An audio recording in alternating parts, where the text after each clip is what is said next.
Je suis astrochimiste, la tête dans les étoiles, mais les pieds sur Terre. Le but de ma thèse est de chercher à comprendre, grâce à des expériences en laboratoire, les réactions chimiques qui ont lieu à la surface des comètes. Une manière simple de se représenter ce qu'est une comète est d'imaginer une grosse boule de neige sale de quelques kilomètres de diamètre qui vient des confins du système solaire et qui passe près du Soleil. En se réchauffant, elle laisse alors s'échapper de la poussière et du gaz qui vont former ce qu'on appelle la queue de la comète. Alors, il existe différents moyens d'étudier ces comètes. Soit les astronomes peuvent les observer avec des télescopes pour déterminer leur composition, soit il est possible d'organiser des missions spatiales et d'envoyer des sondes directement à la rencontre des comètes.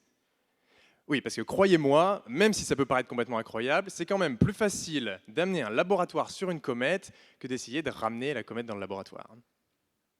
Et c'est justement ce qu'a réussi à faire en 2014 la mission Rosetta, dont vous avez sans doute tous entendu parler.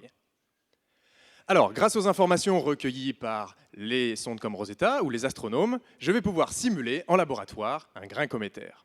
Un grain cométaire, qu'est-ce que c'est? C'est un grain de poussière entouré d'un manteau glacé et qui s'échappe de la comète. Et ce sont justement les réactions chimiques qui ont lieu à la surface de ce manteau glacé que je cherche à comprendre. Alors, dans l'espace, il fait très froid et on est dans le vide.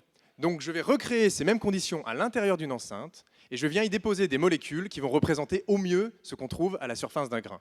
Par exemple, de l'eau, de l'ammoniac, du méthane ou du dioxyde de carbone.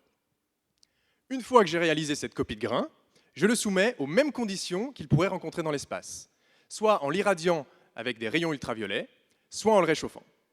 Et dans les deux cas, ça va permettre la formation de nouvelles molécules. J'utilise alors différentes techniques d'analyse pour identifier ces molécules et comprendre comment elles se forment. Et là, on en arrive à la question fatidique. Tout ça, c'est très intéressant, mais à quoi ça sert? Deux raisons.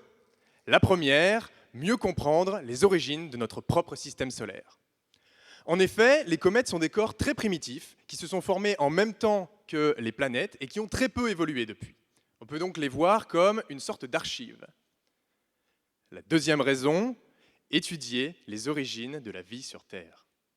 Pourquoi? Parce qu'on pense qu'une partie des molécules qui ont été nécessaires à l'apparition de la vie ont été apportées par des astéroïdes ou des comètes qui sont tombés en très grand nombre sur la Terre il y a de ça environ 4 milliards d'années. Et c'est ça qui me fait rêver dans les travaux que je mène actuellement, c'est de me dire qu'à travers toutes ces expériences, et la tête dans les étoiles, je cherche non seulement la composition chimique des comètes, mais aussi les origines de la vie sur Terre. Merci.